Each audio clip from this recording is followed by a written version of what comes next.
Hello students, ਸਵਾਗਤ ਹੈ ਇੱਕ ਵਾਰ ਫਿਰ ਤੋਂ ਤੁਹਾਡਾ ਆਪਣੀ ਸੋਲਵਰ ਅਕੈਡਮੀ ਤੇ। ਜਿਵੇਂ ਤੁਹਾਨੂੰ ਪਤਾ ਹੀ ਹੈ, ਆਪਾਂ ਆਪਣੀ ਅਕੈਡਮੀ ਤੇ ਈਟੀਟੀ 5994 ਦੀ ਤਿਆਰੀ ਕਰਵਾ ਰਹੇ ਹਾਂ ਤੇ ਆਪਣਾ ਸਬਜੈਕਟ ਹੈ ਸੋਸ਼ਲ ਸਾਇੰਸ ਤੇ ਇਸ ਦਾ ਜੀਓਗ੍ਰਾਫੀ ਆਪਾਂ ਭਾਗ ਕਰਵਾ ਰਹੇ ਹਾਂ ਤੇ ਇਸ ਦਾ ਲੈਸਨ ਦੂਜਾ ਹੈ ਧਰਾਤਲ। ਅੱਜ ਆਪਾਂ ਇਸ ਦਾ ਪਾਰਟ 5ਵਾਂ ਕਰਾਂਗੇ, ਤੁਸੀਂ ਦੇਖ ਸਕਦੇ ਹੋ। ਤੇ ਜਿਹੜੇ ਇਸ ਦੇ ਧਰਾਤਲ ਦੇ ਜਿਹੜੇ ਬਾਕੀ ਪਾਰਟ ਨੇ ਉਹ ਆਪਾਂ ਪਹਿਲਾਂ ਕਰਵਾ ਚੁੱਕੇ ਹਾਂ ਤੇ ਇਹ ਜਿਹੜਾ ਅੱਜ ਆਪਾਂ ਕਰਵਾਉਣ ਜਾ ਰਹੇ ਹਾਂ ਪਾਰਟ 5ਵਾਂ, ਇਹ ਇਸ ਧਰਾਤਲ ਲੈਸਨ ਦਾ ਲਾਸਟ ਜਿਹੜਾ ਪਾਰਟ ਹੈ। ਤੇ ਇਸ ਤੋਂ ਬਾਅਦ ਆਪਾਂ ਪਹਿਲੇ ਜਿਹੜੇ ਲੈਸਨ ਹੈ ਆਪਾਂ ਕਰਵਾ ਚੁੱਕੇ ਹਾਂ ਭਾਰਤੀ ਜਾਣ ਪਛਾਣ ਤੇ ਧਰਾਤਲ। ਇਸ ਦੇ ਆਪਾਂ ਅਗਲੀ ਵੀਡੀਓ ਵਿੱਚ MCQ ਕਰਵਾਵਾਂਗੇ, ਜਿਸ ਤੋਂ ਆਪਾਂ ਨੂੰ ਪਤਾ ਲੱਗ ਸਕਦਾ ਹੈ ਕਿ ਆਪਣੀ ਕਿੰਨੀ ਤਿਆਰੀ ਹੋ ਚੁੱਕੀ ਹੈ। ਤੇ ਅੱਜ ਆਪਾਂ ਇਸ ਵੀਡੀਓ ਨੂੰ ਦੇਖਦੇ ਹਾਂ। ਤੇ ਇੱਕ ਗੱਲ ਹੋਰ, ਜੇਕਰ ਤੁਹਾਨੂੰ ਕਿਸੇ ਵੀ ਪੁਆਇੰਟ ਤੇ ਕੋਈ ਵੀ ਕਿਸੇ ਪ੍ਰਕਾਰ ਦਾ ਡਾਊਟ ਹੈ ਤਾਂ ਤੁਸੀਂ ਆਪਣਾ ਟੈਲੀਗ੍ਰਾਮ ਦਾ ਜਿਹੜਾ ਲਿੰਕ ਹੈ ਉਹ ਡਿਸਕ੍ਰਿਪਸ਼ਨ ਵਿੱਚ ਦਿੱਤਾ ਗਿਆ ਹੈ ਤੇ ਉਧਰ ਜਾ ਕੇ ਟੈਲੀਗ੍ਰਾਮ ਨੂੰ ਜੁਆਇਨ ਕਰਕੇ ਤੁਸੀਂ ਡਾਊਟ ਨੂੰ ਕਲੀਅਰ ਕਰ ਸਕਦੇ ਹੋ। ਆਪਾਂ ਜ਼ਿਆਦਾ ਸਮਾਂ ਨਾ ਲੈਂਦੇ ਹੋਏ ਵੀਡੀਓ ਨੂੰ ਸਟਾਰਟ ਕਰਦੇ ਹਾਂ। ਤੇ ਇਸ ਦਾ ਜਿਹੜਾ ਆਪਾਂ ਕਰ ਰਹੇ ਹਾਂ ਧਰਾਤਲ ਤੇ ਉਸ ਦਾ ਜਿਹੜਾ ਚੌਥਾ ਭਾਗ ਹੈ ਤਟ ਦੇ ਮੈਦਾਨ। ਆਪਾਂ ਜਿਹੜੇ 3 ਪਾਰਟ ਆਪਾਂ ਪਹਿਲੇ ਵੀਡੀਓ 'ਚ ਕਰਾ ਚੁੱਕੇ ਹਾਂ ਤੇ ਉਸ ਦੀ ਪਲੇਲਿਸਟ ਹੈ ਉਹ ਵੀ ਤੁਹਾਨੂੰ ਇਸ ਵੀਡੀਓ ਦੇ ਡਿਸਕ੍ਰਿਪਸ਼ਨ ਵਿੱਚ ਦੇਖਣ ਨੂੰ ਮਿਲ ਜਾਊਗੀ। ਤੇ ਆਪਾਂ ਹਿਮਾਲਿਆ ਪਰਬਤ ਕਰਵਾ ਚੁੱਕੇ ਹਾਂ, ਉੱਤਰੀ ਵਿਸ਼ਾਲ ਮੈਦਾਨ ਕਰਵਾ ਚੁੱਕੇ ਹਾਂ, ਪ੍ਰਾਇਦੀਪ ਪਠਾਰ ਕਰਵਾ ਚੁੱਕੇ ਹਾਂ। ਇਹ 3 ਆਪਾਂ ਕਰਵਾ ਚੁੱਕੇ ਹਾਂ ਤੇ ਅੱਜ ਚੌਥਾ ਭਾਗ ਹੈ ਇਸ ਦਾ, ਉਹ ਆਪਾਂ ਕਰਵਾਵਾਂਗੇ ਇਹ ਵਾਲਾ ਤਟ ਦੇ ਮੈਦਾਨ, ਜਿਹੜਾ ਸਮੁੰਦਰ ਦੇ ਤਟ ਦੇ ਨੇੜੇ ਹੈ। ਇਹ ਆਪਾਂ ਅੱਜ ਕਰਨ ਜਾ ਰਹੇ ਹਾਂ। ਇਸ ਦੇ ਜਿਹੜੇ ਬਹੁਤ ਇੰਪੋਰਟੈਂਟ ਜਿਹੜੇ ਪੁਆਇੰਟ ਨੇ ਤੁਸੀਂ ਕਾਪੀ ਦੇ ਵਿੱਚ ਨੋਟ ਕਰੋ ਤੇ ਆਪਾਂ ਇਸ ਦੇ ਪੁਆਇੰਟ ਦੇਖਦੇ ਹਾਂ। ਦੇਖੋਗੇ ਇਸ ਦੇ 2 ਭਾਗ ਵਿੱਚ ਵੰਡਿਆ ਜਾਂਦਾ ਹੈ। ਜਿਹੜਾ ਤਟ ਦੇ ਮੈਦਾਨ ਹੈ ਇਹਨਾਂ ਨੂੰ 2 ਭਾਗਾਂ ਵਿੱਚ ਵੰਡਿਆ ਜਾਂਦਾ ਹੈ। ਕਿਹੜੇ ਕਿਹੜੇ ਉਹ ਤੁਸੀਂ ਦੇਖੋ। ਪਹਿਲਾ ਹੈ ਪੱਛਮੀ ਤਟ ਦੇ ਮੈਦਾਨ, ਦੂਜਾ ਪੂਰਬੀ ਤਟ ਦੇ ਮੈਦਾਨ। ਇਸ ਨੂੰ ਤੁਸੀਂ ਮੈਪ ਵਿੱਚ ਵੀ ਦੇਖ ਸਕਦੇ ਹੋ। ਇਹ ਜਿਹੜਾ ਭਾਰਤ ਦੇ ਦੱਖਣੀ ਸਿਰੇ ਦਾ ਮੈਪ ਹੈ ਤੇ ਜਿਹੜਾ ਇਹ ਰੈੱਡ ਜੀ ਲਾਈਨ ਹੈ ਇਹ ਤਟ ਦੇ ਨੇੜੇ, ਜਿਹੜੀ ਇਹਨਾਂ ਨੂੰ ਆਪਾਂ ਤਟ ਦੇ ਮੈਦਾਨ ਕਹਾਂਗੇ। ਤੁਸੀਂ ਦੇਖੋ ਜਿਹੜਾ ਇਹ ਵਾਲਾ ਸਿਰਾ ਜਿਹੜਾ ਉਹ ਪੱਛਮੀ ਤਟ ਦੇ ਮੈਦਾਨ ਹਨ ਤੇ ਜਿਹੜਾ ਪੂਰਬੀ ਤਟ ਦਾ ਮੈਦਾਨ ਹੈ ਉਹ ਵਾਲਾ ਇਹ ਹੈ। ਤੇ ਆਪਾਂ ਇਸ ਦੇ ਪੁਆਇੰਟ ਦੇਖਦੇ ਹਾਂ, ਇਹਨਾਂ ਨੂੰ ਵਿਸਥਾਰ ਵਿੱਚ ਦੇਖਦੇ ਹਾਂ। ਤੇ ਆਪਣਾ ਪਹਿਲਾ ਭਾਗ ਹੈ ਪੱਛਮੀ ਤਟ ਦੇ ਮੈਦਾਨ। ਇਸ ਦੇ ਆਪਾਂ ਪੁਆਇੰਟ ਦੇਖਦੇ ਹਾਂ। ਇਸ ਦਾ ਪਹਿਲਾ ਪੁਆਇੰਟ ਹੈ ਇਹ ਅਰਬ ਸਾਗਰ ਅਤੇ ਪੱਛਮੀ ਘਾਟ ਦੇ ਵਿਚਕਾਰ ਉੱਤਰ ਵਿੱਚ ਕੱਛ ਤੋਂ ਲੈ ਕੇ ਦੱਖਣ ਵਿੱਚ ਕੰਨਿਆਕੁਮਾਰੀ ਤੱਕ ਫੈਲੇ ਹਨ। ਇਹ ਜਿਹੜੇ ਪੱਛਮੀ ਤਟ ਦੇ ਮੈਦਾਨ ਹਨ ਇਹ ਕਿੱਧਰ ਤੋਂ ਕਿੱਧਰ ਤੱਕ ਫੈਲੇ ਹਨ? ਜਿਹੜਾ ਅਰਬ ਸਾਗਰ ਅਤੇ ਪੱਛਮੀ ਘਾਟ ਦੇ ਵਿਚਕਾਰ। ਤੁਸੀਂ ਇਸ ਨੂੰ ਮੈਪ ਵਿੱਚ ਦੇਖੋ। ਜਿਹੜਾ ਇਹ ਭਾਰਤ ਦਾ ਜਿਹੜਾ ਮੈਪ ਹੈ ਤੁਸੀਂ ਦੇਖੋਗੇ, ਜਿਹੜਾ ਇੱਧਰ ਵੱਲ ਜਿਹੜਾ ਅਰਬ ਸਾਗਰ ਹੈ ਤੇ ਇੱਧਰ ਵੱਲ ਜਿਹੜਾ ਬੰਗਾਲ ਦੀ ਖਾੜੀ ਹੈ। ਜਿਹੜਾ ਇਹ ਸਮੁੰਦਰ ਦਾ ਜਿਹੜਾ ਭਾਗ ਹੈ, ਸਮੁੰਦਰ ਦਾ ਹਿੱਸਾ, ਇਹ ਵਾਲਾ ਕਿਹੜਾ ਹੈ? ਅਰਬ ਸਾਗਰ। ਆਪਾਂ A ਨਾਲ ਦਰਸਾਵਾਂਗੇ ਤੇ ਇਹ ਵਾਲਾ ਜਿਹੜਾ ਬੰਗਾਲ ਦੀ ਖਾੜੀ ਯਾਨੀ ਕਿ B ਜਿਹੜਾ। ਤੇ ਜਿਹੜਾ ਪੱਛਮੀ ਤਟ ਦਾ ਮੈਦਾਨ ਹੈ ਉਹ ਕਿੱਧਰ ਹੈ? ਅਰਬ ਸਾਗਰ ਤੋਂ ਜਿਹੜਾ ਆਪਾਂ ਕਰਵਾਇਆ ਸੀ ਪ੍ਰਾਇਦੀਪ ਪਠਾਰ ਦਾ ਪੱਛਮੀ ਘਾਟ, ਉਹਦੇ ਵਿਚਕਾਰ ਜਿਹੜਾ ਇਹ ਪੱਛਮੀ ਤਟ ਦੇ ਮੈਦਾਨ ਹਨ। ਤੇ ਜਿਹੜਾ ਪੂਰਬੀ ਤਟ ਦਾ ਮੈਦਾਨ ਹੈ ਉਹ ਕਿੱਧਰ ਹੈ? ਉਹ ਬੰਗਾਲ ਦੀ ਖਾੜੀ ਅਤੇ ਪੂਰਬੀ ਘਾਟ ਦੇ ਵਿਚਕਾਰ ਹਨ। ਤੁਸੀਂ ਦੇਖੋ ਜਿਹੜਾ ਇਹ ਮੈਪ ਵਿੱਚ ਆਪਾਂ ਸਮਝ ਲਏ। ਤੇ ਇਸ ਦੇ ਆਪਾਂ ਜਿਹੜੇ ਪੁਆਇੰਟ ਬਣਦੇ ਆ ਇਹ ਕਿੱਧਰ ਤੋਂ ਕਿੱਧਰ ਤੱਕ ਹੈ? ਕੱਛ ਤੋਂ ਲੈ ਕੇ ਦੱਖਣ ਵਿੱਚ ਕੰਨਿਆਕੁਮਾਰੀ ਤੱਕ ਫੈਲੇ ਹਨ। ਕੱਛ ਯਾਨੀ ਕਿ ਗੁਜਰਾਤ ਤੋਂ ਲੈ ਕੇ ਕੰਨਿਆਕੁਮਾਰੀ ਤੱਕ ਫੈਲੇ ਹਨ। ਇਸ ਦਾ ਅੱਗੇ ਪੁਆਇੰਟ ਹੈ ਇਹਨਾਂ ਦੀ ਲੰਬਾਈ 1500 ਕਿਲੋਮੀਟਰ ਅਤੇ ਚੌੜਾਈ 30 ਤੋਂ 80 ਕਿਲੋਮੀਟਰ ਹੈ। ਇਸ ਦੀ ਲੰਬਾਈ ਕਿੰਨੀ ਹੈ? 1500 ਕਿਲੋਮੀਟਰ ਅਤੇ ਚੌੜਾਈ ਕਿੰਨੀ ਹੈ? 30 ਤੋਂ 80 ਕਿਲੋਮੀਟਰ, ਯਾਨੀ ਕਿਧਰੇ 30 ਕਿਲੋਮੀਟਰ ਹੈ ਤੇ ਕਿਧਰੋਂ 80 ਕਿਲੋਮੀਟਰ ਹੈ।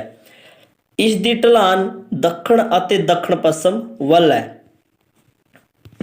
ਪੱਛਮੀ ਤਟ ਦੇ ਮੈਦਾਨ ਦੇ ਪ੍ਰਮੁੱਖ 4 ਹਿੱਸੇ ਹਨ। ਜਿਹੜਾ ਇਹ ਆਪਾਂ ਕਰ ਰਹੇ ਹਾਂ ਪੱਛਮੀ ਤਟ ਦੇ ਮੈਦਾਨ, ਇਸ ਦੇ ਅੱਗੇ 4 ਹਿੱਸੇ ਬਣਦੇ ਹਨ। ਕਿਹੜੇ ਕਿਹੜੇ ਉਹ ਤੁਸੀਂ ਦੇਖੋ। ਪਹਿਲਾ ਜਿਹੜਾ ਹੈ ਗੁਜਰਾਤ ਦੇ ਮੈਦਾਨ, ਦੂਜਾ ਹੈ ਕੋਂਕਣ ਦੇ ਮੈਦਾਨ, ਤੀਜਾ ਮਾਲਾਬਾਰ ਦੇ ਮੈਦਾਨ, ਚੌਥਾ ਹੈ ਕੇਰਲ ਦੇ ਤਟਵਰਤੀ ਮੈਦਾਨ। ਤੁਸੀਂ ਇਸ ਨੂੰ ਦੇਖ ਸਕਦੇ ਹੋ। ਜਿਹੜਾ ਇਹ ਵਾਲਾ ਜਿਹੜਾ ਪੱਛਮੀ ਤਟ ਦਾ ਮੈਦਾਨ ਹੈ ਇਹ ਗੁਜਰਾਤ ਜਿਹੜਾ ਕੱਛ ਤੋਂ ਲੈ ਕੇ ਇੱਧਰ ਤੱਕ, ਤੁਸੀਂ ਦੇਖੋ ਕੰਨਿਆਕੁਮਾਰੀ ਇੱਧਰ ਹੈ ਤੇ ਇੱਧਰ ਤੱਕ ਇਹ ਫੈਲਿਆ ਹੋਇਆ ਹੈ। ਤੇ ਇਸ ਦੇ ਅੱਗੇ 4 ਹਿੱਸੇ ਬਣਦੇ ਆ। ਕਿਹੜੇ ਕਿਹੜੇ ਦੇਖੋਗੇ। ਜਿਹੜਾ ਪਹਿਲਾ ਹਿੱਸਾ ਬਣਿਆ ਸੀ ਉਹ ਆਪਣਾ ਕਿਹੜਾ ਬਣਿਆ ਸੀ? ਆਪਣਾ ਹੀ ਪਹਿਲਾਂ ਗੁਜਰਾਤ ਦੇ ਮੈਦਾਨ। ਜਿਹੜਾ ਇਹ ਗੁਜਰਾਤ ਹੈ ਤੁਸੀਂ ਦੇਖੋ, ਗੁਜਰਾਤ ਤੋਂ ਲੈ ਕੇ ਇਹ ਇੱਧਰ ਤੱਕ ਗੁਜਰਾਤ ਦੇ ਮੈਦਾਨ ਹਨ। ਤੇ ਅੱਗੇ ਦੇਖੋ ਜਿਹੜਾ ਕੋਂਕਣ ਦੇ ਮੈਦਾਨ ਹਨ ਦੂਜਾ, ਇਹ ਇੱਧਰ ਤੋਂ ਲੈ ਕੇ ਇੱਧਰ ਤੱਕ ਫੈਲੇ ਹਨ।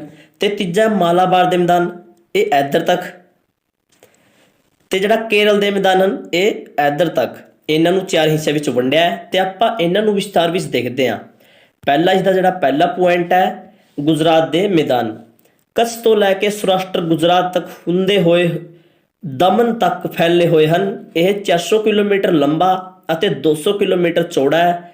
ਪਰ ਸੌਰਾਸ਼ਟਰ ਵਿੱਚ ਦਮਨ ਦਿਊ ਤੱਕ ਆਉਂਦੇ ਇਹ 80 ਕਿਲੋਮੀਟਰ ਚੌੜੇ ਰਹਿ ਜਾਂਦਾ ਹੈ। ਤੁਸੀਂ ਦੇਖੋ ਜਿਹੜਾ ਇਹ ਆਪਾਂ ਗੁਜਰਾਤ ਦਾ ਮੈਦਾਨ ਕਰ ਰਹੇ ਹਾਂ, ਇੱਧਰ ਤੱਕ ਫੈਲਿਆ ਹੈ। ਕਿੱਧਰ ਤੋਂ ਕਿੱਧਰ ਲੈ ਕੇ, ਕੱਛ ਤੋਂ ਲੈ ਕੇ ਗੁਜਰਾਤ ਤੱਕ ਹੁੰਦੇ ਹੋਏ ਦਮਨ ਤੱਕ ਇਹ ਫੈਲਿਆ ਹੋਇਆ ਹੈ।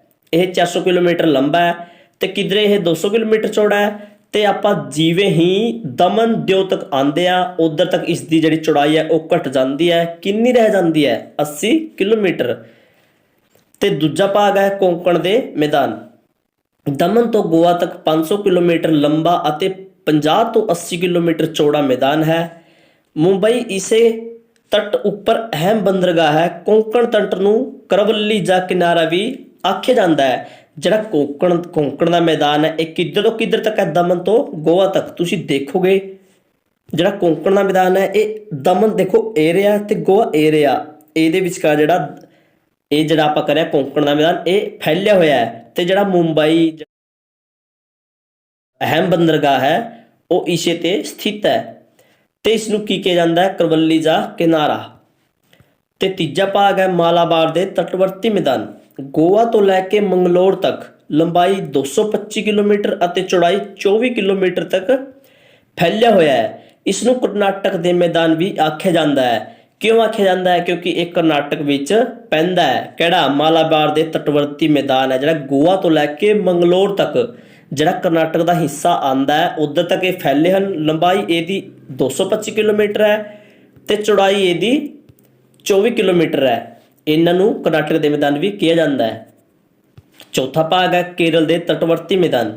ਮੰਗਲੌਰ ਤੋਂ ਲੈ ਕੇ ਕੰਨਿਆਕੁਮਾਰੀ ਤੱਕ 500 ਕਿਲੋਮੀਟਰ ਲੰਬੇ ਅਤੇ 100 ਕਿਲੋਮੀਟਰ ਚੌੜੇ ਮੈਦਾਨ ਹਨ। ਜਿਹੜੇ ਕੇਰਲ ਦਾ ਤਟਵਰਤੀ ਮੈਦਾਨ ਹੈ, ਇਹ ਚੌਥਾ ਭਾਗ ਹੈ।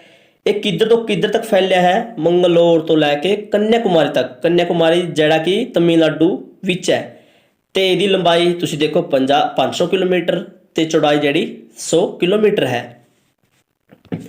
ਕੇਰਲ ਦੇ ਤਟਵਰਤੀ ਮੈਦਾਨਾਂ ਬਾਰੇ ਕੁਝ ਇੰਪੋਰਟੈਂਟ ਪੁਆਇੰਟ ਹੈ। ਤੁਸੀਂ ਦੇਖੋ ਜਿਹੜਾ ਇਸ ਮੈਦਾਨ ਵਿੱਚ ਕਾਫੀ ਝੀਲਾਂ ਹਨ। ਜਿਹੜਾ ਕੇਰਲ ਦੇ ਤਟਵਰਤੀ ਮੈਦਾਨ ਹਨ, ਇਹਦੇ ਵਿੱਚ ਕਾਫੀ ਝੀਲਾਂ ਹਨ। ਇਸ ਮੈਦਾਨ ਵਿੱਚ ਸਭ ਤੋਂ ਵੱਡੀ ਝੀਲ ਜਿਹੜੀ ਵੇਵਨੰਦ ਹੈ। ਇਹਨਾਂ ਝੀਲਾਂ ਨੂੰ ਸਥਾਨਕ ਭਾਸ਼ਾ ਵਿੱਚ ਕਿਆਲ ਕਹਿੰਦੇ ਹਨ। ਜਿਹੜਾ ਕੇਰਲ ਦੇ ਮੈਦਾਨ ਹਨ, ਇਹਦੇ ਵਿੱਚ ਜਿਹੜੀ ਸਭ ਤੋਂ ਵੱਡੀ ਝੀਲ ਹੈ ਉਸ ਦਾ ਨਾਂ ਹੈ ਵੇਵਨੰਦ ਝੀਲ ਤੇ ਇਹਨਾਂ ਨੂੰ ਸਥਾਨਕ ਭਾਸ਼ਾ ਵਿੱਚ ਕਿਆਲ ਕਹਿੰਦੇ ਹਨ। ਇਹ ਗੱਲ ਜਿਹੜੀ ਇੰਪੋਰਟੈਂਟ ਹੈ। ਤੇ ਆਪਾਂ ਇਸ ਦਾ ਜਿਹੜਾ ਪੱਛਮੀ ਤੱਟ ਦੇ ਮੈਦਾਨ ਕਰ ਲਏ ਤੇ ਦੂਜਾ ਭਾਗ ਹੈ ਪੂਰਬ ਤੱਟ ਦੇ ਮੈਦਾਨ। ਤੁਸੀਂ ਦੇਖੋ ਆਪਾਂ ਇਹ ਵਾਲਾ ਇਹ ਕਰ ਲਿਆ ਤੇ ਹੁਣ ਆਪਾਂ ਕਰਾਂਗੇ ਪੂਰਬੀ ਤੱਟ ਦੇ ਮੈਦਾਨ। ਤੁਸੀਂ ਦੇਖੋਗੇ ਇਹ ਵਾਲਾ ਆਪਾਂ ਕਰਾਂਗੇ। ਇਸ ਦੇ ਜਿਹੜੇ ਇੰਪੋਰਟੈਂਟ ਪੁਆਇੰਟ ਹੈ ਉਹ ਆਪਾਂ ਦੇਖਦੇ ਹਾਂ। ਪਹਿਲਾ ਪੁਆਇੰਟ ਇਸ ਦਾ ਬਣਦਾ ਹੈ, ਇਹ ਬੰਗਾਲ ਦੀ ਖਾੜੀ ਅਤੇ ਪੂਰਬੀ ਘਾਟ ਦੇ ਵਿਚਕਾਰ ਸਥਿਤ ਹਨ। ਇਹ ਪੱਛਮ ਬੰਗਾਲ ਤੋਂ ਲੈ ਕੇ ਕੰਨਿਆਕੁਮਾਰੀ ਤੱਕ ਫੈਲੇ ਹੋਏ ਹਨ। ਦੇਖੋ ਮੈਪ ਵਿੱਚ ਜਿਹੜਾ ਇਹ ਵਾਲਾ ਪੂਰਬੀ ਤੱਟ ਦੇ ਮੈਦਾਨ ਹੈ, ਮੈਂ ਦੱਸਿਆ ਸੀ ਜਿਹੜਾ ਇਹ ਬੀ ਯਾਨੀ ਕਿ ਬੰਗਾਲ ਦੀ ਖਾੜੀ, ਇਹ ਸਮੁੰਦਰ ਦਾ ਹਿੱਸਾ ਜਿਹੜਾ ਬੰਗਾਲ ਦੀ ਖਾੜੀ ਤੋਂ ਲੈ ਕੇ ਜਿਹੜਾ ਇਹ ਪੂਰਬੀ ਘਾਟ ਹੈ ਜਿਹੜਾ ਪਰਾਏ ਦੀ ਪਠਾਰ ਦਾ ਹਿੱਸਾ ਹੈ, ਇਹਦੇ ਵਿਚਕਾਰੇ ਫੈਲੇ ਹਨ। ਤੁਸੀਂ ਦੇਖ ਵੀ ਸਕਦੇ ਹੋ ਇਹ ਪੂਰਬੀ ਤੱਟ ਦੇ ਮੈਦਾਨ ਹੈ, ਇਸ ਦੇ ਤੇ ਇਸ ਦੇ ਵਿਚਕਾਰ ਜਿਹੜੇ ਫੈਲੇ ਹੋਏ ਹਨ। ਤੇ ਅੱਗੇ ਦੇਖੋ ਜਿਹੜਾ ਆਪਾਂ ਨੇ ਕਰਿਆ ਸੀ, ਜਿਹੜਾ ਇਹ ਕਿੱਧਰੋਂ ਕਿੱਧਰ ਤੱਕ ਹੈ? ਪੱਛਮ ਬੰਗਾਲ ਤੋਂ ਤਮਿਲਨਾਡੂ ਕੰਨਿਆਕੁਮਾਰੀ ਤੱਕ ਇਹ ਫੈਲੇ ਹੋਏ ਹਨ। ਤੁਸੀਂ ਦੇਖੋ ਇਹ ਵਾਲੇ ਤੇ ਆਪਾਂ ਇਸ ਦੇ ਪੁਆਇੰਟ ਦੇਖਦੇ ਹਾਂ।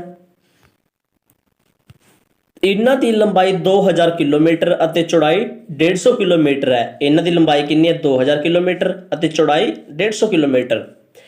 ਇਹ ਮੈਦਾਨ ਪੂਰਬ ਵਿੱਚ ਵਗਣ ਵਾਲੀਆਂ ਨਦੀਆਂ ਮਹਾਨਦੀ, ਗੋਦਾਵਰੀ, ਕ੍ਰਿਸ਼ਨਾ, ਕਾਵੇਰੀ ਆਦਿ ਸਹਾਇਕ ਨਦੀਆਂ ਦੁਆਰਾ ਵਿਛਾਈ ਗਈ ਜਲੋੜ ਮਿੱਟੀ ਨਾਲ ਬਣਿਆ ਹੈ।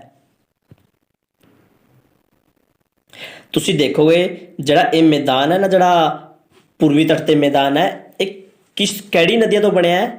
ਮਹਾਨਦੀ, ਗੋਦਾਵਰੀ, ਕ੍ਰਿਸ਼ਨਾ, ਕਾਵੇਰੀ ਆਦਿ ਜਿਹੜੀ ਸਹਾਇਕ ਨਦੀਆਂ ਹਨ ਉਹਦੇ ਦੁਆਰਾ ਵਿਛਾਈ ਗਈ ਜਲੋੜ ਮਿੱਟੀ, ਜੋ ਸਭ ਤੋਂ ਜਿਹੜੀ ਉਪਜਾਊ ਮਿੱਟੀ ਹੈ ਜਲੋੜ ਮਿੱਟੀ, ਉਸ ਨਾਲ ਇਹ ਬਣਿਆ ਹੋਇਆ ਹੈ। ਇਹ ਮੈਦਾਨ ਪੱਛਮੀ ਮੈਦਾਨ ਤੋਂ ਜ਼ਿਆਦਾ ਚੌੜੇ, ਉੱਚੇ ਅਤੇ ਵੱਡੀਆਂ ਝੀਲਾਂ ਵਾਲੇ ਹਨ। ਜਿਹੜਾ ਇਹ ਮੈਦਾਨ ਹੈ, ਜਿਹੜਾ ਪੂਰਬੀ ਤੱਟ ਦੇ ਮੈਦਾਨ ਹਨ ਉਹ ਪੱਛਮੀ ਤੱਟ ਦੇ ਮੈਦਾਨ ਦੀ ਤੁਲਨਾ ਵਿੱਚ ਜ਼ਿਆਦਾ ਚੌੜੇ ਹਨ ਤੇ ਇਸ ਵਿੱਚ ਜਿਹੜਾ ਇਹ ਉੱਚੇ ਵੀ ਹਨ ਤੇ ਇਹਦੇ ਵਿੱਚ ਵੱਡੀਆਂ ਝੀਲਾਂ ਵੀ ਮੌਜੂਦ ਹਨ। ਇਹਨਾਂ ਨੂੰ ਅੱਗੇ ਦੋ ਹਿੱਸਿਆਂ ਵਿੱਚ ਵੰਡਿਆ ਜਾਂਦਾ ਹੈ। ਕਿਹੜੇ ਕਿਹੜੇ? ਉੱਤਰੀ ਤਟਵਰਤੀ ਮੈਦਾਨ ਤੇ ਦੱਖਣੀ ਤਟਵਰਤੀ ਮੈਦਾਨ।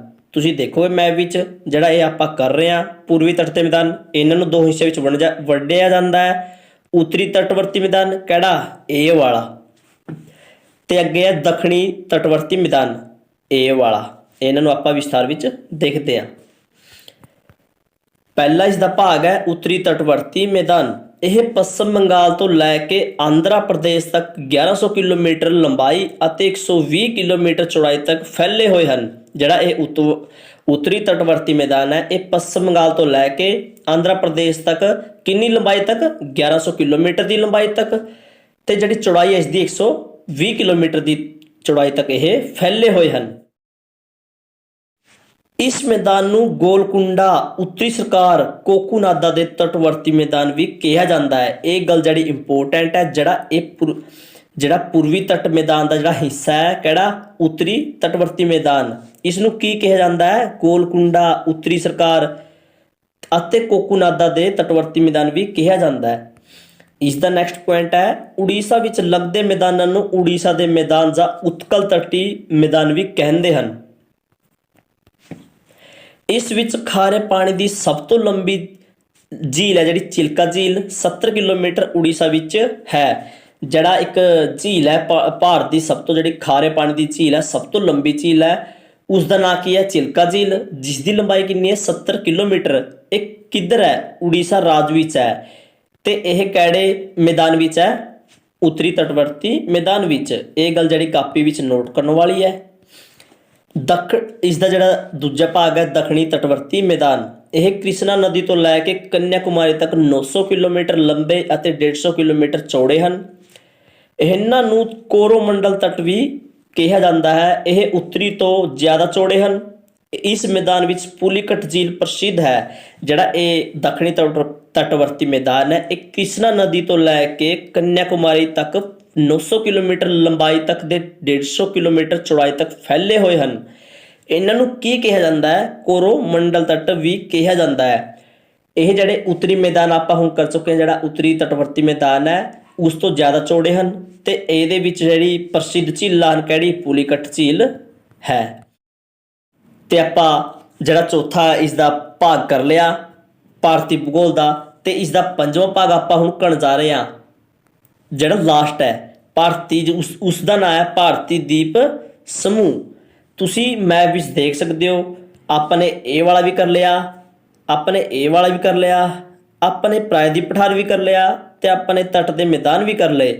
ਇਹ ਚਾਰ ਤਾਂ ਆਪਾਂ ਨੇ ਹੁਣ ਕਰ ਲਏ ਤੇ ਪੰਜਵਾਂ ਜਿਹੜਾ ਲਾਸਟ ਹੈ ਉਹ ਆਪਾਂ ਹੁਣ ਕਰਨ ਜਾ ਰਹੇ ਹਾਂ। ਤੁਸੀਂ ਇਸ ਨੂੰ ਦੇਖੋ, ਜਿਹੜਾ ਇਹ ਨੇ ਸਮੁੰਦਰ ਵਿੱਚ, ਜਿਹੜਾ ਸਮੁੰਦਰ ਵਿੱਚ ਹੁੰਦੇ ਨਾ ਦੀਪ ਜਿਨ੍ਹਾਂ ਨੂੰ ਕਹਿੰਦੇ ਆ, ਤੁਸੀਂ ਦੇਖੋਗੇ ਇਹ ਵਾਲੇ ਤੇ ਇਹ ਵਾਲੇ ਤੇ ਕੁਝ ਇੱਧਰ ਜਿਹੜੇ ਸਮੁੰਦਰ ਦੇ ਤੱਟ ਦੇ ਨੇੜੇ ਹੈ ਕੁਝ ਦੀਪ, ਉਹਦੇ ਬਾਰੇ ਆਪਾਂ ਹੁਣ ਗੱਲ ਕਰਾਂਗੇ ਜਿਹੜਾ ਕਿ ਪੰਜਵਾਂ ਭਾਗ ਇਸ ਦਾ ਬਣਦਾ ਹੈ। ਤੁਸੀਂ ਇਸ ਨੂੰ ਦੇਖੋ, ਜਿਹੜੇ ਇੰਪੋਰਟੈਂਟ ਪੁਆਇੰਟ ਇਸ ਦੇ ਬਣਦੇ ਹੈ। ਭਾਰਤੀ ਦੀਪਾਂ ਟਾਪੂਆਂ ਦੀ ਕੁੱਲ ਗਿਣਤੀ 250 ਹੈ। ਤੁਸੀਂ ਦੇਖੋ ਜਿਹੜਾ ਇਸ ਦੀ ਜੋ ਗਿਣਤੀ ਹੈ, ਜਿਹੜੇ ਭਾਰਤੀ ਦੀਪ ਹੈ ਇਹਨਾਂ ਦੀ ਜਿਹੜੀ ਕੋਈ ਗਿਣਤੀ ਕੋਈ ਫਿਕਸ ਨਹੀਂ ਹੈ, ਇਸ ਦੀ ਕੋਈ ਗਿਣਤੀ ਫਿਕਸ ਨਹੀਂ ਹੈ। ਪਰ ਜਿਹੜੀ ਆਪਾਂ ਨੇ ਕਰਨੀ ਹੈ NCERT ਦੇ ਅਨੁਸਾਰ, ਜਿਹੜਾ ਪੰਜਾਬ ਬੋਰਡ ਦੀ ਬੁੱਕ ਹੈ NCERT, ਉਹਦੇ ਵਿੱਚ 250 ਇਸ ਦੀ ਗਿਣਤੀ ਦਿੱਤੀ ਹੋਈ ਹੈ ਤੇ ਆਪਾਂ ਇਹੀ ਕਰਾਂਗੇ। ਇਸ ਵਿੱਚ ਬੰਗਾਲ ਦੀ ਖਾੜੀ, ਤੁਸੀਂ ਦੇਖੋ ਇਸ ਵਿੱਚ ਬੰਗਾਲ ਦੀ ਖਾੜੀ ਵਿੱਚ ਅੰਡੇਮਾਨ ਨਿਕੋਬਾਰ ਅਤੇ ਅਰਬ ਸਾਗਰ ਵਿੱਚ ਲਕਸ਼ਦ੍ਵੀਪ ਹਨ। ਆਪਾਂ ਕਰਵਾ ਚੁੱਕੇ ਹਾਂ ਕਿ ਬੰਗਾਲ ਦੀ ਖਾੜੀ ਕਿੱਧਰ ਹੈ ਤੇ ਅਰਬ ਸਾਗਰ ਕਿੱਧਰ ਹੈ। ਤੁਸੀਂ ਦੇਖੋ ਜਿਹੜਾ ਇਹ ਵਾਲਾ ਸਮੁੰਦਰ ਦਾ ਹਿੱਸਾ ਆਉਂਦਾ ਹੈ ਇਸ ਨੂੰ ਬੋਲਦੇ ਆ ਬੰਗਾਲ ਦੀ ਖਾੜੀ। ਆਪਾਂ ਇਸ ਨੂੰ B ਨਾਲ ਦਰਸਾ ਸਕਦੇ ਹਾਂ ਤੇ ਜਿਹੜਾ ਇੱਧਰ ਵਾਲਾ ਤੁਸੀਂ ਦੇਖੋ ਇੱਧਰ ਵਾਲਾ ਜਿਹੜਾ ਸਮੁੰਦਰ ਦਾ ਹਿੱਸਾ ਆਉਂਦਾ ਹੈ ਇਸ ਨੂੰ ਬੋਲਦੇ ਆ ਅਰਬ ਸਾਗਰ। ਆਪਾਂ ਇਹਨੂੰ A ਨਾਲ ਦਰਸਾਵਾਂਗੇ ਤੇ ਜਿਹੜਾ ਆਪਾਂ ਇਸ ਨੂੰ ਦੋ ਹਿੱਸੇ ਵਿੱਚ ਵੰਡਦੇ ਆ।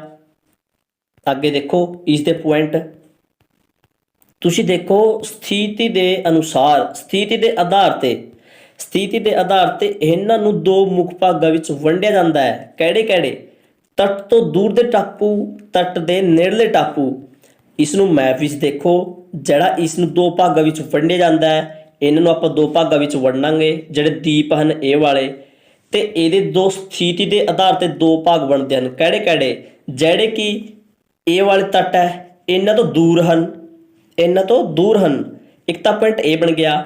ਤੇ ਜਿਹੜੇ ਤੱਟ ਦੇ ਨੇੜੇ ਹਨ, ਬਿਲਕੁਲ ਹੀ ਨੇੜੇ, ਭਾਰਤ ਦੇ ਜਿਹੜਾ ਭਾਰਤ ਦੇ ਨੇੜੇ ਹਨ, ਇਹ ਹੋ ਗਿਆ ਦੂਜਾ ਭਾਗ। ਇਸ ਦਾ ਜਿਹੜਾ ਆਪਾਂ ਪਹਿਲਾ ਭਾਗ ਹੈ ਤੱਟ ਤੋਂ ਦੂਰ ਦੇ ਟਾਪੂ, ਇਹਨਾਂ ਨੂੰ ਆਪਾਂ ਵਿਸਥਾਰ ਵਿੱਚ ਦੇਖਦੇ ਹਾਂ। ਤੇ ਆਪਣਾ ਪਹਿਲਾ ਪੁਆਇੰਟ ਇਹੀ ਹੈ, ਤੱਟ ਤੋਂ ਦੂਰ ਦੇ ਟਾਪੂ ਜਿਹੜੇ ਦੂਰ ਹਨ। ਇਹਨਾਂ ਦੀ ਸੰਖਿਆ ਲਗਭਗ 230 ਹੈ। ਇਹ ਵੀ ਜਿਹੜਾ NCERT ਵਿੱਚ ਦਿੱਤੀ ਹੈ। ਇਹਨਾਂ ਨੂੰ ਵੀ ਅੱਗੇ ਦੋ ਭਾਗਾਂ ਵਿੱਚ ਵੰਡਿਆ ਜਾਂਦਾ ਹੈ। ਜਿਹੜੇ ਕਿ ਆਪਾਂ ਕਰ ਰਹੇ ਹਾਂ ਤੱਟ ਤੋਂ ਦੂਰ ਦੇ ਟਾਪੂ, ਇਹਨਾਂ ਨੂੰ ਵੀ ਅੱਗੇ ਦੋ ਭਾਗਾਂ ਵਿੱਚ ਵੰਡਿਆ ਜਾਂਦਾ ਹੈ। ਕਿਹੜੇ ਕਿਹੜੇ? ਪਹਿਲਾ ਹੈ ਅਰਬ ਸਾਗਰ ਦੇ ਦੀਪ ਸਮੂਹ, ਦੂਜਾ ਬੰਗਾਲ ਦੀ ਖਾੜੀ ਦੇ ਦੀਪ ਸਮੂਹ। ਆਪਾਂ ਇਹ ਕਰ ਚੁੱਕੇ ਹਾਂ ਕਿ ਜਿਹੜਾ ਬੰਗਾਲ ਦੀ ਖਾੜੀ ਇੱਧਰ ਹੈ ਤੇ ਅਰਬ ਸਾਗਰ ਇੱਧਰ ਹੈ, ਤੇ ਇਹਨਾਂ ਨੂੰ ਆਪਾਂ ਦੋ ਹਿੱਸੇ ਵਿੱਚ ਵੰਡਿਆ। ਜਿਹੜੇ ਤੱਟ ਤੋਂ ਦੂਰ ਨੇ, ਇਹ ਵੀ ਤੱਟ ਤੋਂ ਦੂਰ ਹੈ ਤੇ ਇਹ ਵੀ ਤੱਟ ਤੋਂ ਦੂਰ ਹੈ। ਇਹਨਾਂ ਨੂੰ ਵੀ ਆਪਾਂ ਦੋ ਭਾਗਾਂ ਵਿੱਚ ਵੰਡਿਆ, ਜਿਹੜਾ ਇਹ ਵਾਲਾ ਤੇ ਇਹ ਵਾਲਾ। ਬੰਗਾਲ ਦੀ ਖਾੜੀ ਵਿੱਚ ਕਿਹੜਾ ਹੈ? ਤੁਸੀਂ ਦੇਖੋ ਅੰਡੇਮਾਨ ਨਿਕੋਬਾਰ ਦੀਪ ਸਮੂਹ। ਤੇ ਅਰਬ ਸਾਗਰ ਵਿੱਚ ਕਿਹੜਾ ਹੈ? ਤੁਸੀਂ ਦੇਖੋ ਲਕਸ਼ਦਵੀਪ ਸਮੂਹ। ਤੇ ਆਪਾਂ ਇਸ ਦੇ ਪੁਆਇੰਟ ਪੜ੍ਹਦੇ ਹਾਂ। ਇਸ ਦਾ ਜਿਹੜਾ ਪੁਆਇੰਟ ਬਣਦਾ ਹੈ, ਪਹਿਲਾ ਇਸ ਦਾ ਭਾਗ ਹੈ ਅਰਬ ਸਾਗਰ ਦੇ ਦੀਪ ਸਮੂਹ। ਇਹਨਾਂ ਨੂੰ ਲਕਸ਼ਦਵੀਪ ਵੀ ਕਿਹਾ ਜਾਂਦਾ ਹੈ, ਇਹ ਆਪਾਂ ਕਰ ਚੁੱਕੇ ਹਾਂ। ਜਿਹੜਾ ਲਕਸ਼ਦਵੀਪ ਹੈ ਇਸ ਨੂੰ ਕਿਹਾ ਜਾਂਦਾ ਹੈ। ਇਹਨਾਂ ਦੀ ਸੰਖਿਆ ਕਿੰਨੀ ਹੈ? 25 ਹੈ। ਇਸ ਦੇ 3 ਵੱਡੇ ਹਿੱਸੇ ਹਨ। ਜਿਹੜਾ ਅਰਬ ਸਾਗਰ ਵਿੱਚ ਜਿਹੜਾ ਲਕਸ਼ਦਵੀਪ ਹੈ, ਇਸ ਦੇ 3 ਵੱਡੇ ਹਿੱਸੇ ਬਣਦੇ ਹਨ। ਕਿਹੜੇ ਕਿਹੜੇ? ਉੱਤਰੀ ਹਿੱਸੇ ਵਾਲੇ ਟਾਪੂਆਂ ਨੂੰ ਅਮਨਦੀਵੀ, ਮੱਧਵਰਤੀ ਦੀਪਾਂ ਨੂੰ ਲੱਕਾਦੀਪ ਅਤੇ ਦੱਖਣੀ ਦੀਪਾਂ ਨੂੰ ਮਿਨੀਕੋਆਈ ਕਹਿੰਦੇ ਹਨ। ਜਿਹੜਾ ਲਕਸ਼ਦਵੀਪ ਹੈ ਉਹਦੇ ਜਿਹੜੇ 3 ਵੱਡੇ ਹਿੱਸੇ ਬਣਦੇ ਹਨ। ਤੁਸੀਂ ਦੇਖ ਸਕਦੇ ਹੋ, ਇਹ ਤੁਸੀਂ ਦੇਖੋ, ਇਹ ਆਪਾਂ ਨੇ ਮੰਨ ਲਿਆ ਕਿ ਜਿਹੜਾ ਇਹ ਲਕਸ਼ਦਵੀਪ ਹੈ, ਠੀਕ ਹੈ। ਇਸ ਦੇ ਕਿੰਨੇ ਹਿੱਸੇ ਹਨ? 3 ਹਿੱਸੇ। ਪਹਿਲਾ ਤੁਸੀਂ ਦੇਖੋ, ਪਹਿਲਾ, ਦੂਜਾ, ਤੀਜਾ। ਤੇ ਜਿਹੜਾ ਉੱਤਰੀ ਹਿੱਸੇ ਵਿੱਚ ਹੈ, ਜਿਹੜਾ ਭਾਰਤ ਦੇ ਆਪਾਂ ਉੱਤਰੀ ਜਿਹੜਾ ਦਿਸ਼ਾ ਵਿੱਚ ਮੰਨਦੇ ਆ, ਇਹ ਵਾਲਾ, ਇਸ ਨੂੰ ਬੋਲਦੇ ਆ ਅਮਿਨਦੀਵੀ। ਤੇ ਮੱਧ ਵਿੱਚ ਹੈ ਜਿਹੜਾ, ਇਸ ਨੂੰ ਕਹਿੰਦੇ ਆ ਲੱਕਾਦੀਪ। ਜਿਹੜਾ ਇਹ ਵਾਲਾ ਦੱਖਣ ਵਿੱਚ ਹੈ, ਇਸ ਨੂੰ ਬੋਲਦੇ ਆ ਮਿਨੀਕੋਆਈ। ਤੇ ਦੂਜਾ ਹੈ ਬੰਗਾਲ ਦੀ ਖਾੜੀ ਦੇ ਦੀਪ ਸਮੂਹ। ਇਹਨਾਂ ਦੀ ਜਿਹੜੀ ਸੰਖਿਆ ਹੈ, ਤੁਸੀਂ ਦੇਖੋ, ਬੰਗਾਲ ਦੀ ਖਾੜੀ ਦੇ ਦੀਪ ਸਮੂਹ ਹੈ, ਇਹਨਾਂ ਦੀ ਸੰਖਿਆ ਕਿੰਨੀ ਹੈ? 200 ਦੇ ਲਗਭਗ ਹੈ। ਤੇ ਇਹ ਵੀ 3 ਵੱਡੇ ਹਿੱਸੇ ਹਨ। ਜਿਹੜਾ ਬੰਗਾਲ ਦੀ ਖਾੜੀ ਵਿੱਚ ਹੈ ਅੰਡੇਮਾਨ ਨਿਕੋਬਾਰ, ਇਹਦੇ ਵੀ 3 ਹਿੱਸੇ ਬਣਦੇ ਹਨ। ਕਿਹੜੇ ਕਿਹੜੇ? ਅੰਡੇਮਾਨ ਦੀਪ ਸਮੂਹ, ਨਿਕੋਬਾਰ ਅਤੇ ਹੋਰ ਦੂਜੇ ਲੱਗਦੇ ਦੀਪ, ਜਿਹੜੇ ਨੇੜੇ ਨੇੜੇ ਕੋਈ ਦੀਪ ਲੱਗਦੇ ਹਨ ਉਹ। ਤੇ ਦੇਖੋ, ਜਿਹੜਾ ਅੰਡੇਮਾਨ ਗਰੁੱਪ ਹੈ, ਜਿਹੜਾ ਕਿ ਅੰਡੇਮਾਨ ਗਰੁੱਪ ਹੈ, ਇਸ ਦੀਆਂ ਦੀਪਾਂ ਦੀ ਸੰਖਿਆ 120 ਹੈ। ਅੰਡੇਮਾਨ ਵਿੱਚ ਸੈਂਡਲ ਪਿਕ ਇਸ ਦੀ ਸਭ ਤੋਂ ਉੱਚੀ ਚੋਟੀ ਹੈ। ਇਸ ਦੀ ਉਚਾਈ 737 ਮੀਟਰ ਹੈ। ਜਿਹੜਾ ਅੰਡੇਮਾਨ ਗਰੁੱਪ ਹੈ ਉਹਦੇ ਵਿੱਚ ਕਿੰਨੀ ਦੀਪਾਂ ਦੀ ਸੰਖਿਆ ਨੇ? 120। ਤੇ ਅੰਡੇਮਾਨ ਨਿਕੋਬਾਰ ਦੇ ਵਿੱਚ ਇੱਕ ਜਿਹੜੀ ਉੱਚੀ ਚੋਟੀ ਹੈ ਉਸ ਨੂੰ ਆਪਾਂ ਬੋਲਦੇ ਹਾਂ ਸੈਂਡਲ ਪਿਕ, ਤੇ ਇਸ ਦੀ ਉਚਾਈ ਹੈ 737 ਮੀਟਰ। ਤੇ ਇਸ ਦਾ ਦੂਜਾ ਭਾਗ ਹੈ ਨਿਕੋਬਾਰ ਗਰੁੱਪ ਦੀਆਂ ਦੀਪਾਂ ਦੀ ਸੰਖਿਆ 18 ਹੈ, ਜਿਨ੍ਹਾਂ ਵਿੱਚ ਗ੍ਰੇਟ ਨਿਕੋਬਾਰ ਵਿੱਚ ਭਾਰਤ ਦਾ ਸਭ ਤੋਂ ਦੱਖਣੀ ਸਿਰਾ ਇੰਦਰਾ ਪੁਆਇੰਟ ਹੈ। ਦੂਜਾ ਭਾਗ ਕਿਹੜਾ ਬਣ ਗਿਆ? ਨਿਕੋਬਾਰ ਗਰੁੱਪ। ਤੇ ਇਹਨਾਂ ਦੀ ਸੰਖਿਆ ਕਿੰਨੀ ਹੈ? 18। ਤੇ ਇਸ ਵਿੱਚ ਗ੍ਰੇਟ ਨਿਕੋਬਾਰ ਹੈ, ਇਹ ਆਪਾਂ ਪਹਿਲਾਂ ਕਰਵਾ ਚੁੱਕੇ ਹਾਂ। ਇਹ ਭਾਰਤੀ ਜਾਣ ਪਛਾਣ, ਜਿਹੜਾ ਇਸ ਦਾ ਲੈਸਨ ਪਹਿਲਾ ਹੈ, ਉਸ ਵਿੱਚ ਆਪਾਂ ਕਰਵਾ ਚੁੱਕੇ ਹਾਂ ਕਿ ਭਾਰਤ ਦਾ ਸਭ ਤੋਂ ਦੱਖਣੀ ਸਿਰਾ ਕਿਹੜਾ ਹੈ? ਇੰਦਰਾ ਪੁਆਇੰਟ। ਤੇ ਇੰਦਰਾ ਪੁਆਇੰਟ ਹੈ ਜਿਹੜਾ ਕਿੱਧਰ ਆਉਂਦਾ ਹੈ? ਗ੍ਰੇਟ ਨਿਕੋਬਾਰ ਵਿੱਚ। ਤੇ ਗ੍ਰੇਟ ਨਿਕੋਬਾਰ ਕਿੱਧਰ ਆਉਂਦਾ ਹੈ? ਨਿਕੋਬਾਰ ਵਿੱਚ। ਤੇ ਅੱਗੇ ਦੇਖੋ, ਬਾਕੀ ਹੋਰ ਦੀਪ ਹੋ ਗਏ ਜਿਹੜੇ ਨੇੜੇ ਨੇੜੇ ਲੱਗਦੇ ਹੈ। ਤੇ ਇਸ ਦਾ ਦੂਜਾ ਭਾਗ ਹੈ ਜਿਹੜੇ ਭਾਰਤੀ ਦੀਪ ਸਮੂਹ ਹੈ, ਆਪਾਂ ਪਹਿਲਾਂ ਕਰ ਲਿਆ। ਜਿਹੜਾ ਤੱਟ ਤੋਂ ਦੂਰ ਨੇ, ਤੇ ਦੂਜਾ ਹੈ ਤੱਟ ਤੇ ਨੇੜੇ ਟਾਪੂ। ਤੁਸੀਂ ਦੇਖੋਗੇ ਇਹ ਭਾਰਤ ਦਾ ਮੈਪ ਹੈ। ਇਹ ਜਿਹੜੇ ਆਪਾਂ ਕਰ ਲਏ ਜਿਹੜੇ ਤੱਟ ਤੋਂ ਦੂਰ ਨੇ, ਤੇ ਆਪਾਂ ਹੁਣ ਕਰਨ ਜਾ ਰਹੇ ਦੂਜਾ ਭਾਗ ਇਸ ਦਾ, ਜਿਹੜੇ ਨੇੜੇ ਨੇੜੇ ਲੱਗਦੇ ਹਨ, ਛੋਟੇ ਛੋਟੇ ਜਿਹੜੇ ਨੇੜੇ ਨੇੜੇ ਲੱਗਦੇ ਆ, ਇਹਨਾਂ ਨੂੰ ਆਪਾਂ ਹੁਣ ਕਰਾਂਗੇ। ਦੇਖੋ, ਇਹਨਾਂ ਦੀ ਸੰਖਿਆ ਲਗਭਗ 20 ਹੈ। ਇਹਨਾਂ ਵਿੱਚ ਭਾਸਰਾ, ਪਾਮਬਨ, ਕ੍ਰੋਕੋਡਾਈਲ, ਐਲੀਫੈਂਟਾ ਅਤੇ ਦਮਨਦਿਓ ਆਦਿ ਸ਼ਾਮਿਲ ਹਨ। ਜਿਹੜੇ ਇਹ ਨੇੜੇ ਨੇੜੇ ਹਨ, ਇਹਨਾਂ ਦੀ ਸੰਖਿਆ ਲਗਭਗ 20 ਹੈ। ਤੇ ਇਹਨਾਂ ਵਿੱਚ ਭਾਸਰਾ, ਪਾਮਬਨ, ਕ੍ਰੋਕੋਡਾਈਲ, ਐਲੀਫੈਂਟਾ, ਇਹ ਵਾਲੇ ਕੁਝ ਹੋਰ ਨੇ ਜਿਵੇਂ ਕਿ ਦਮਨਦੀਪ ਹੋ ਗਿਆ ਤੇ ਕੁਝ ਹੋਰ ਨੇ ਜਿਹੜਾ ਕਿ 20 ਟੋਟਲ ਇਹ ਮਿਲਾ ਕੇ ਬਣਦੇ ਹਨ ਜਿਹੜੇ ਤੱਟ ਦੇ ਨੇੜੇ ਹਨ। ਤੇ ਆਪਣਾ ਜਿਹੜਾ 73 ਲੈਸਨ ਹੈ ਦੂਜਾ ਇਹ ਆਪਣਾ ਜਿਹੜਾ ਕੰਪਲੀਟ ਹੋ ਗਿਆ। ਤੇ ਆਪਾਂ ਅੱਗੇ ਇਸ ਦੇ MCQ ਜਿਹੜੇ ਕਰਾਂਗੇ ਜਿਸ ਤੋਂ ਆਪਾਂ ਨੂੰ ਪਤਾ ਲੱਗ ਸਕਦਾ ਹੈ ਕਿ ਆਪਣੀ ਕਿੰਨੀ ਤਿਆਰੀ ਹੋਈ ਹੈ। ਤੇ ਜੇਕਰ ਤੁਹਾਨੂੰ ਵੀਡੀਓ ਵਧੀਆ ਲੱਗੀ ਹੋਵੇ ਤਾਂ ਵੱਧ ਤੋਂ ਵੱਧ ਵੀਡੀਓ ਨੂੰ ਸ਼ੇਅਰ ਕਰੋ ਤੇ ਪਲੀਜ਼ ਜਿਹੜਾ ਆਪਣੀ ਸੋਲਵਰ ਅਕੈਡਮੀ ਹੈ ਉਹਨੂੰ ਸਬਸਕ੍ਰਾਈਬ ਕਰੋ ਕਿ ਜਿਹੜਾ ਨਵੀਂ ਵੀਡੀਓ ਆਉਂਦੀ ਹੈ ਉਹ ਤੁਹਾਡੇ ਵੱਲ ਤੁਹਾਡੇ ਤੱਕ ਪਹਿਲਾਂ ਹੀ ਪਹੁੰਚ ਸਕੇ। ਤੇ ਜੇਕਰ ਵੀਡੀਓ ਵਧੀਆ ਲੱਗੀ ਹੋਵੇ ਤਾਂ ਇਸ ਨੂੰ ਲਾਈਕ ਵੀ ਕਰੋ। ਵੀਡੀਓ ਨੂੰ ਪੂਰਾ ਦੇਖਣ ਲਈ ਧੰਨਵਾਦ। ਮਿਲਦੇ ਹਾਂ ਨੈਕਸਟ ਵੀਡੀਓ ਵਿੱਚ।